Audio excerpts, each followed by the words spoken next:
নহম প্রকাশ সর্বস্ব যোগমায়া সমাবৃতা মূঢ়য়ং নাভি জানাতি লোক মামজম বয়ম। মূঢ় অজ্ঞ ব্যক্তি কী করে আমাকে চিনতে পারবে বলো? ওরা তো যোগমায়াকে আশ্রয় করেই আছে এই সংসারে। তা আমিও তো সেই যোগমায়া, যোগমায়ায় আমিও আবৃত হয়ে আছি। তবে অর্জুনকে যখন বলছে, অর্জুন আমি সাকার রূপ ধারণ করি কখন? যদা যদা হি ধর্মস্য গ্লানি ভবতি ভারত অভ্যুত্থানম অধর্মস্য তদাত্মানং সৃজাম্য পরিত্রাণায় সাধুনাম বিনাশায় চ দুষ্কৃতম ধর্ম সংস্থাপনার্থায় সম্ভবামি যুগে যুগে। এটা দাপর যুগ।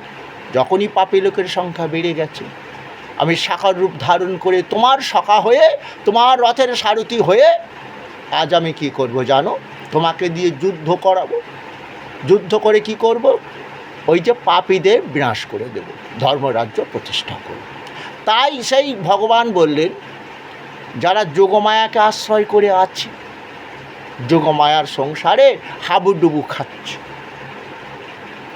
মা আমায় ঘোরাবি কত কলুর ওই বলদের মতো, ঘুরেই তো মরছি কলুর বলদের মতো। শান্তি তো পাচ্ছে না, কামনা বাসনা তো শেষ হচ্ছে না, ক্রমশই কামনাও বেড়ে যাচ্ছে। শান্তি পাবো কী করে? তা বলে শান্তি চাই না মা রাজা হতে। যা ধন আছে, অনেক ধন আছে, এখন তুই যদি আরও কিছু চাস, তার জন্য তো তোকে কষ্ট পেতেই হবে। চাই না মা রাজা হতে, রাজা হবার সাধ নাইকো মা, দুবেলা যেন পাই মা খেতে। আমার মাটির ঘর যে সোনার ঘর মা, কি হবে দালানেতে? যদি দালান কোঠায় রাখো মা গো, পারব না আর মা বলিতে। শুনেছ মা, মাটির ঘরই ভালো। দালান কোঠা দিলে, দালান কোঠা যখনই দিলে, একতলা দোতলা তিনতলা শান্তি তাও হবে না।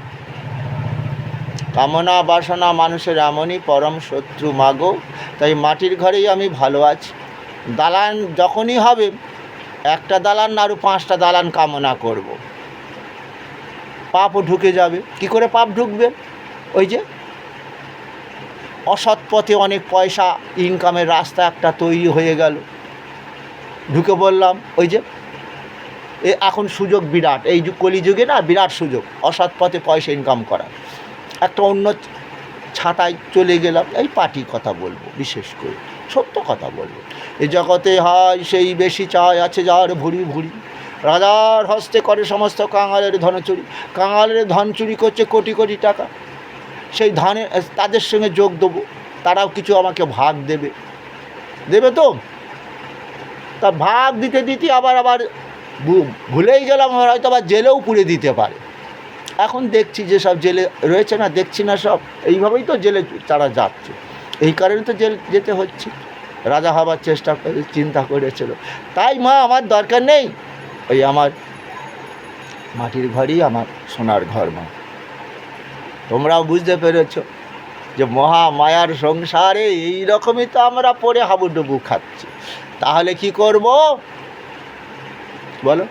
আর আমি যে সংসারের শান্তি তখনই মিলবে যখন ভগবানের সঙ্গে চাওয়া পাওয়া সম্পর্ক থাকবে না, তখনই শান্তি মিলবে। আমার কবিগুরু বলে দিলেন, আর আমি যে কিছু চাহিনে জাননি বলে শুধু ডাকিব। তুলু সালে সেই জয় মহাকালীর জয় বলে যাও। আর যারা বৈষ্ণব তারা বলো জয় প্রভু শ্রীকৃষ্ণের জয়, জয় প্রভু শ্রীকৃষ্ণের চরণের জয়, জয় মাতা রাধারানীর জয়। বাস এতেই তোমাদের শান্তি হবে। আর হরে কৃষ্ণ চির শান্তি যখন আমাদের হয় মৃত্যুর পর, তখন ওই সঙ্গে কী দেয়, হরে কৃষ্ণ কৃষ্ণ কৃষ্ণ হরে হরে, হরে রাম রাম রাম হরে হরে। তোমরা এরকম গাইবে, হরে কৃষ্ণ কৃষ্ণ কৃষ্ণ হরে হরে। এই একটাই মহামন্ত্র আমাদের যেটা শান্তি দেবে।